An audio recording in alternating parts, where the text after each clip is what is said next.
Deuxième partie, douleur de l'accouchement et loi du dimanche. Si vous n'avez pas vu la première partie, veuillez mettre en pause et regarder le premier épisode pour avoir le contexte. Mais si vous l'avez déjà vu, commençons. Je veux commencer aujourd'hui en vous posant un tas de questions, et je veux vraiment que vous y réfléchissiez. Pourquoi les adventistes du 7e jour ont-ils été arrêtés et placés enchaînés à la fin des années 1880 ? Pourquoi les chrétiens qui disent qu'un homme estime un jour et un autre estime un autre jour ont-ils gardé ces hommes enchaînés ? Pourquoi les chrétiens qui disent que le sabbat est aboli en disant que nous ne sommes plus sous la loi mais sous la grâce ont-ils adopté des lois pour faire arrêter ces hommes ? Pourquoi les chrétiens qui disent que la loi est abolie en citant « que personne ne vous juge au sujet du manger, du boire et des jours de sabbat » ont-ils fini par juger des gens dans un tribunal civil au point de les faire arrêter et mettre enchaînés ? Et pourquoi certains chrétiens essaient-ils activement non seulement de protéger mais aussi de promouvoir le respect du dimanche alors que de nombreux chrétiens ont passé des décennies à affirmer que le jour de notre culte n'avait pas d'importance ? Le vendredi est pour les musulmans, le samedi pour les juifs, le dimanche pour les chrétiens. Prenez votre temps. Prenez votre temps, d'accord. Ce sont les questions qui me dépassent.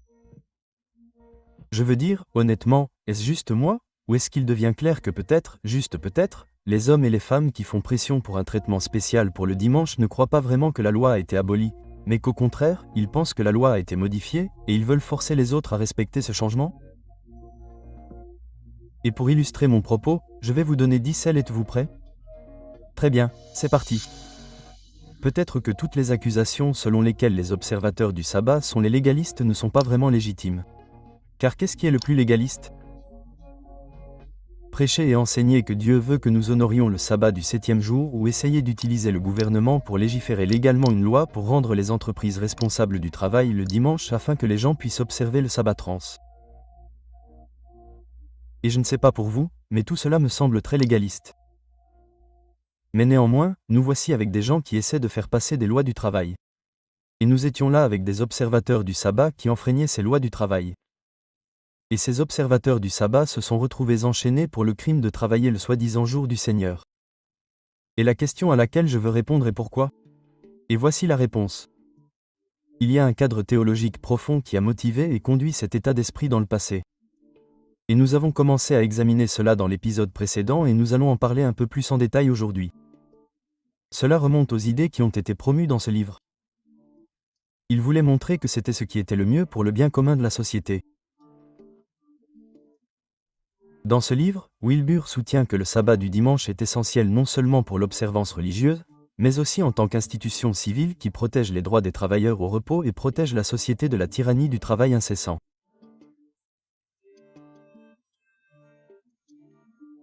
Dans son livre, Wilbur cite le discours d'un syndicaliste du nom de M. Broderst qui a déclaré que pour ceux qui vivent une vie de labeur incessant, le dimanche est ce qu'est le ruisseau rafraîchissant dans le désert pour un voyageur fatigué, un ruisseau rafraîchissant si poétique mais si faux. Dans un autre passage, il a inclus cette citation d'un homme du nom de W.H. Ryder qui a déclaré que les lois du sabbat sont justifiées dans une république par la préservation de soi. Elles sont également justifiées par le commandement divin et par l'expérience de l'humanité. Elles sont justifiées parce que le dimanche est le jour de repos du pauvre que ni la richesse ni la méchanceté n'ont le droit de lui enlever. Elles sont justifiées par le principe selon lequel le privilège du repos pour chaque citoyen dépend de l'observance d'un jour de repos par tous les citoyens. En substance, il s'agissait de défendre l'idée que le dimanche devait être protégé, car c'est un jour de repos pour le travailleur, afin qu'il ne soit pas exploité par les grandes entreprises. Ce sentiment précis a été exprimé par une autre personne très importante à la fin des années 1800, et ce n'était autre que le pape Léon Ier XIII, dont le pape le plus récent, le pape Léon Ier XIV, s'est peut-être inspiré. Je ne sais pas pour vous, mais tout cela ressemble à un déjà-vu. Dans son encyclique Rerum Novarum de 1891 sur le capital et, vous l'aurez deviné, le travail, le pape Léon Ier XIII a déclaré ceci à propos des droits du travail et du repos dominical. Dans la section 40, il est dit que le travailleur a lui aussi des intérêts pour lesquels il doit être protégé par l'État, et tout d'abord, il y a les intérêts de son âme. Et dans la section 41, il est dit, de là découle l'obligation de cesser le travail et labeur le dimanche et certains jours saints. Le repos du travail ne doit pas être compris comme une simple occasion de s'abandonner à l'oisiveté, et encore moins comme une occasion de dépenser de l'argent et de se livrer à des plaisirs vicieux, comme beaucoup le voudraient, mais il doit être un repos du travail évidé par la religion. En d'autres termes, le pape Léon Ier XIII soutient que le dimanche ne doit pas être utilisé uniquement comme un jour de repos, mais qu'il doit également être évidé par la religion. Et il dit cela en ignorant le fait que Dieu n'a pas évidé le premier jour de la semaine, mais le 7e jour de la semaine. C'est presque comme s'il présumait avoir l'autorité de changer les temps et les lois. Tout le monde pensait la même chose. Que ce soit la NRA, le pape Léon Ier XIII, Wilbur Kraft ou Henry Blair, tous ces hommes et entités de la fin des années 1880 pensaient tous la même chose, qui était que le dimanche devait être protégé au nom de la religion et au nom de Dieu. Et aujourd'hui, les nationalistes chrétiens et l'auteur de la section sur le travail des documents du projet 2025 pensent la même chose. Et il semble que le pape Léon Ier XIV pourrait être intéressé à poursuivre ce travail car, comme le dit cet article, le porte-parole du Vatican, Matteo Brun, a déclaré que le choix du nom de Léon était une référence claire et délibérée au dernier pape nommé Léon. Léon Ier XIII a été élu en 1878 et était surtout connu pour son encyclique Ram Navarum de 1891 qui décrivait les droits des travailleurs. Et rappelez-vous, ce sont eux qui l'ont évoqué, pas moi. Je suppose que nous devrons attendre et voir. Mais ce qui est plus urgent aujourd'hui, c'est de comprendre ce qui se trouve au fondement de toute cette rhétorique passée et présente. Qu'est-ce qui motive réellement ce mouvement pour protéger et honorer le dimanche ? Pour le savoir, examinons une autre encyclique écrite par le pape Léon Ier XIII intitulée Jour immortel.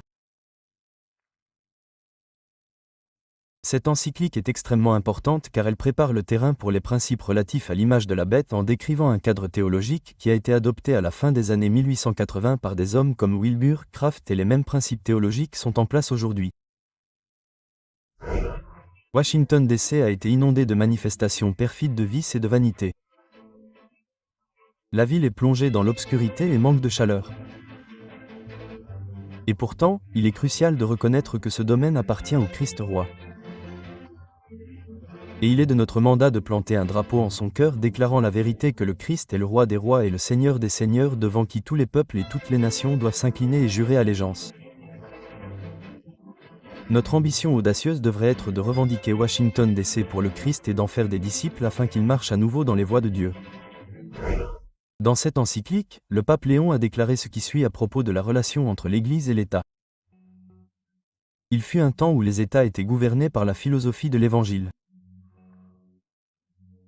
C'est alors que la puissance et la vertu divine de la sagesse chrétienne s'étaient diffusées dans les lois, les institutions et la morale du peuple, imprégnant ainsi la société. Tous les rangs et les relations de la société civile, de l'Église et de l'État étaient heureusement unis dans la concorde et l'échange amical de bons offices. J'espère que vous comprenez. C'est ce que ces hommes recherchent, une intersection entre l'Église et l'État. Léon XIII poursuit en disant ceci. Nombreux sont ceux qui ont essayé d'élaborer un plan de société civile basé sur des doctrines autres que celles approuvées par l'Église catholique. En d'autres termes, du point de vue de Léon Ier XIII, l'État et, par extension, la société ne peuvent fonctionner correctement sans les doctrines approuvées par l'Église catholique. Et il dit cela parce qu'il croyait, et beaucoup croient encore, que l'Église catholique est la seule véritable Église et que Dieu lui a donné la pleine autorité pour guider les consciences de l'humanité. L'une des extensions de cette pensée est qu'une partie du but ordonné par Dieu du gouvernement est de protéger l'homme, de protéger le travailleur. Et la croyance est que cela peut être fait en lui assurant un repos de ses douleurs de travail en protégeant ce qu'on appelle le sabbat du dimanche.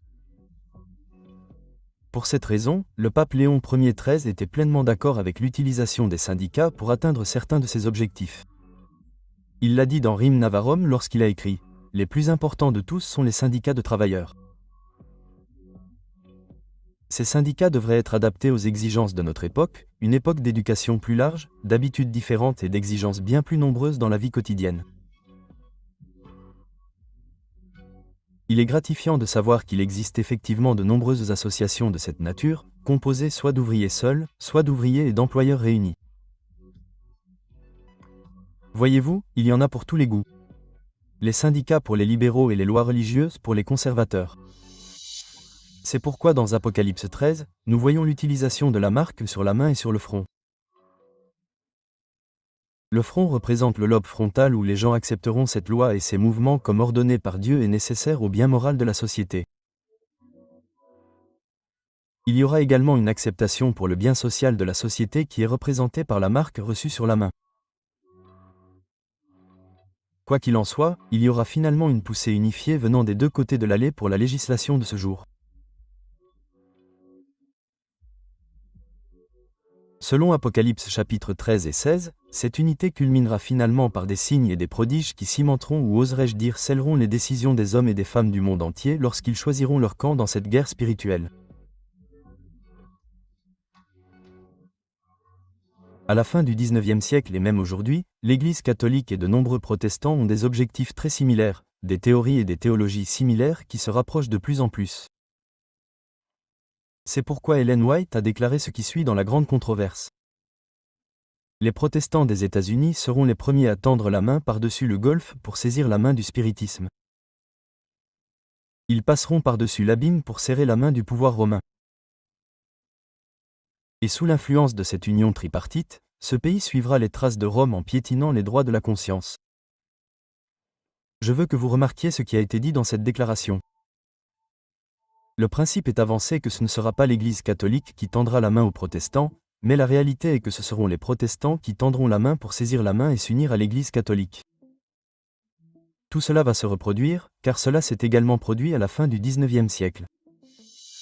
Et vous pouvez le voir dans cette déclaration, tirée de l'annexe de la grande controverse, qui donne un contexte aux mouvements qui se sont produits à cette époque.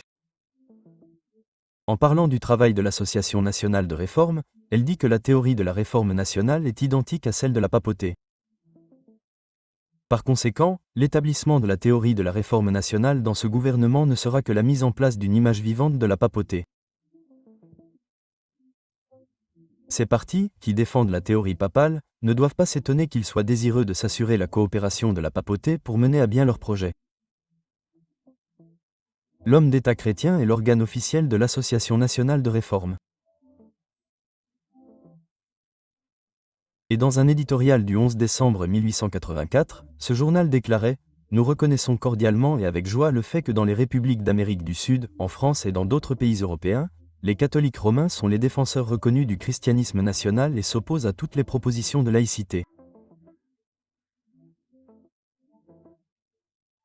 Chaque fois qu'ils seront disposés à coopérer pour résister au progrès de l'athéisme politique, nous nous joindrons volontiers à eux. » J'espère que vous comprenez ce qui est exposé ici. Les adventistes de la fin des années 1880 comprenaient le cadre théologique qui sous-tendait le mouvement du dimanche. Ils avaient une compréhension plus profonde et plus élégante de ce qui se passait que la simple loi du dimanche en elle-même. Ils comprenaient que sous tout cela se trouvait une théorie concernant la relation entre l'Église et l'État qui avait été établie pendant le règne du soi-disant Saint-Empire romain germanique. Et maintenant, cette théologie imparfaite faisait une résurgence. Et c'était cette théologie qui était à la base de la poussée pour la protection et la promotion de l'observance du dimanche. Les adventistes de la fin des années 1800 comprenaient les dangers que ces idées représentaient et cela les a poussés à lancer une publication appelée l'American Sentinel qui pourrait être considérée comme le père spirituel du magazine Liberty. Dans l'édition de décembre 1887 de la publication, il était écrit ce qui suit à propos du désir des protestants de coopérer avec l'Église catholique concernant la protection et l'observance du sabbat dominical. Il est écrit « L'intérêt commun de toutes les personnes religieuses pour le sabbat dominical devrait à la fois renforcer notre détermination à travailler et notre volonté de coopérer de toutes les manières possibles avec nos concitoyens catholiques romains. Nous pourrions être confrontés à quelques rebuffades de la part de nos premiers professeurs. Et le temps n'est pas encore venu où l'Église romaine consentira à serrer la main à d'autres églises en tant que telles. Mais le temps est venu de faire des avances répétées et d'accepter avec joie la coopération sous toutes les formes qu'elle pourrait vouloir manifester. » C'est exactement ce dont parlait Ellen White dans cette citation concernant le fait de tendre la main à l'Église catholique. Et maintenant, regardez ces déclarations faites pendant les douleurs de l'enfantement de la fin des années 1800, qui ont également été consignées dans l'annexe de la grande controverse, qui décrit les mouvements de la NRA comme étant en parfait accord avec l'encyclique du pape Léon Ier XIII de 1885. Il poursuit en disant que, par conséquent, comme le but de la National Reform Association est identique à celui de Rome, il est normal qu'il se montre prêt à se donner la main avec joie. Et tout ce que le protestantisme obtiendra de contrôle sur le pouvoir civil, que ce soit avec ou sans l'aide de Rome, ce ne sera que pour ériger une image de la papauté. Les adventistes comme Jones et E.J. Wagner, les rédacteurs en chef de l'American Sentinel, ont compris que ce principe consistant à essayer d'utiliser l'État d'une manière qui sortait des limites de la liberté de conscience était de pratiquement établir l'image de la papauté, également connue sous le nom d'image de la bête. Voyez-vous, trop souvent, lorsque nous lisons Apocalypse 13 et 14, nous nous concentrons uniquement sur la marque de la bête. Nous nous concentrons uniquement sur la loi du dimanche. Mais qu'en est-il de l'image de la bête ? Apocalypse 13h14 et 15 déclarent qu'ils feront une image de la bête. Qu'ils auront le pouvoir de donner vie à l'image de la bête, que l'image de la bête parlera et que ceux qui n'adoreront pas l'image de la bête seront tués. Et dans Apocalypse 14 sur 9 et 11, Dieu met en garde contre l'adoration de la bête et de son image. Dans Apocalypse 15 sur 2, la Bible nous montre que ceux qui se tiennent sur la mer de verre doivent remporter la victoire sur la bête et sur son image, en plus de la victoire sur la marque de son nom. Cela signifie que notre victoire doit inclure le dépassement de l'état d'esprit selon lequel nous pouvons contrôler la conscience des autres êtres humains. Et par extension, cela signifie que nous devons remporter la victoire sur cette mentalité selon laquelle Dieu veut utiliser l'État pour contrôler la morale de l'humanité. Car comme je l'ai dit dans le premier épisode de cette série, Dieu est un Dieu de liberté et il ne nous forcera pas à nous reposer ni à adorer un jour. Et cela, mes amis, nous ramène à la case départ. Au début de cette vidéo, j'ai posé plusieurs questions sur les raisons pour lesquelles les adventistes du 7e jour ont fini par être arrêtés enchaînés pour avoir travaillé le soi-disant sabbat du dimanche. C'est parce qu'ils violaient la loi humaine qui les obligeait à se reposer un jour que Dieu n'avait pas béni. Et cette compréhension ne doit pas être négligée. Comment quelqu'un a-t-il le droit de forcer un autre homme à se reposer ? Ma position est que, sur la base de l'histoire et des prophéties, ce désir de forcer les autres à se reposer conduira finalement à forcer les autres à adorer. Et c'est pourquoi nous devons en parler dès maintenant et ne pas attendre que les fanatiques chrétiens poussent cette coercition jusqu'à sa conclusion naturelle, qui est de légiférer sur le culte. Dans le prochain et dernier épisode de cette série, nous ferons un autre voyage dans le temps, encore plus loin dans le passé, où nous trouverons le fondement et le processus de ces lois du travail et de ces douleurs de l'accouchement, ainsi que les fondements de la théologie qui motivent le désir des chrétiens d'utiliser l'État pour atteindre leurs objectifs. En faisant cela, nous pouvons avoir une vue d'ensemble du chemin parcouru par l'humanité et de la direction qu'elle prend. Alors, si vous ne l'avez pas encore fait, abonnez-vous et partagez cette vidéo, car nous devons vraiment faire notre part pour que les gens commencent à réfléchir plus profondément à ces questions. Restez donc à l'écoute, car malheureusement, les douleurs de l'accouchement vont empirer. Que Dieu vous bénisse.